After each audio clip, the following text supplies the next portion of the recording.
Tuendelee kukiamini Chama cha Mapinduzi kwa sababu nia ni njema. Hakuna chama kingine kinachoweza kuleta maendeleo. Kwa hiyo kwangu nasema Oktoba tutaenda kutiki kwa Dr. Samia Suluhu Hassan kwa sababu mwisho wa siku Dr. Samia amejitoa na amejipambanua kuendelea kuleta maendeleo ndani ya taifa letu kwa miaka mingine mitano. Samia mitano tena.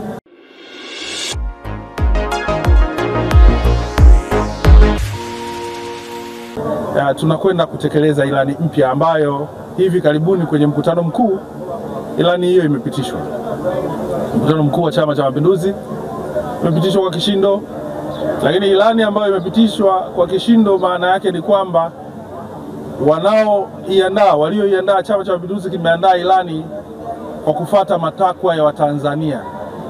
Matakwa ya Watanzania kwa maana kwamba katika maeneo ya elimu, maeneo ya afya, maeneo ya mazingira, miundombinu mbalimbali, katika kila anga, kila nyanja ya Watanzania, kila mahitaji yameweza kuguswa katika ilani ya uchaguzi ya mwaka 2025-2030.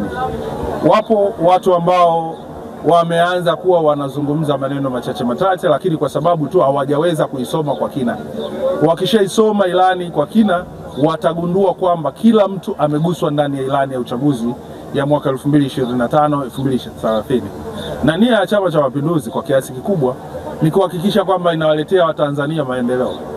Kwa kuwa tunataka kuleta maendeleo ndani ya taifa letu, ndani ya Tanzania yetu, ndio maana msingi wa maendeleo yetu unaanzia kwenye ilani bora.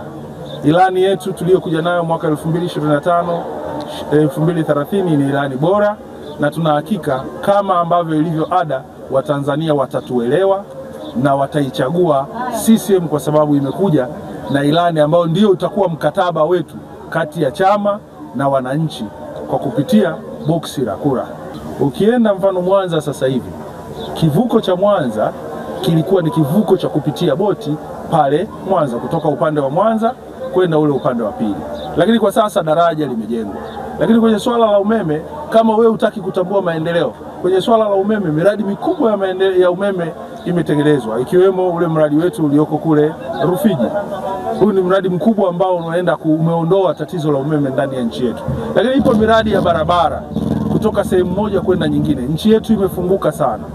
Kwa hiyo hii ni sehemu ya miradi mikubwa inayotekelezwa. Lakini pia kuna swala la viwanja vya ndege. Viwanja vya ndege vinajengwa na vimejengwa.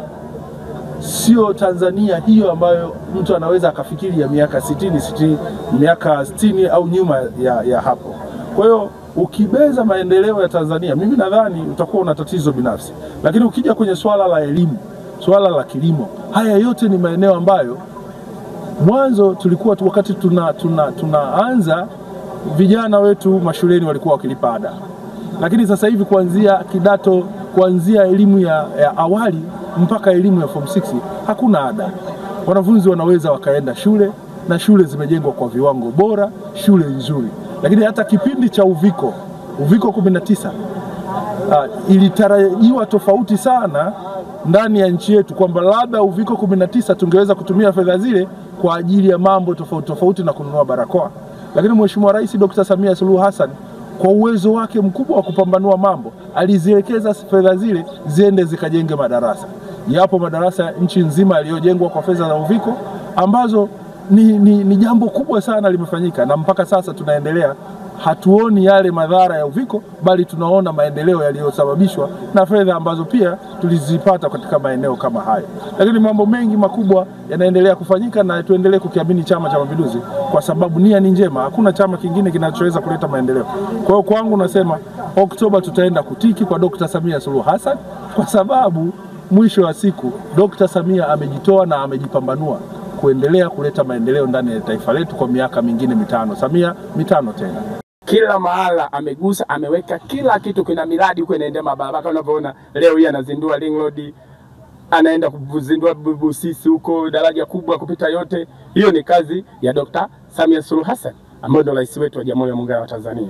Mimi nadhani Watanzania wote ningewaza inapofika Oktoba, ile jambo ni moja tu, kwenda kutiki kwa mama.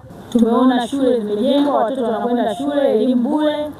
Lakini upande wa afya pia tumeona vituo vingi ambavyo vimejengwa kwa kila kata. lakini pia barabara, umeme, maji, na hiyo yote ni kwa sababu ya kusimamia ilani ya Chama cha Mapinduzi. Kwa hiyo naamini kwamba tutarudi tena madarakani. Asilimia kubwa ya vitu ambavyo vilikuwa vinahitajika kwa wananchi vimefanyika. Kwa nini tunasema tuwape kura za kutosha wagombea kupitia Chama cha Mapinduzi?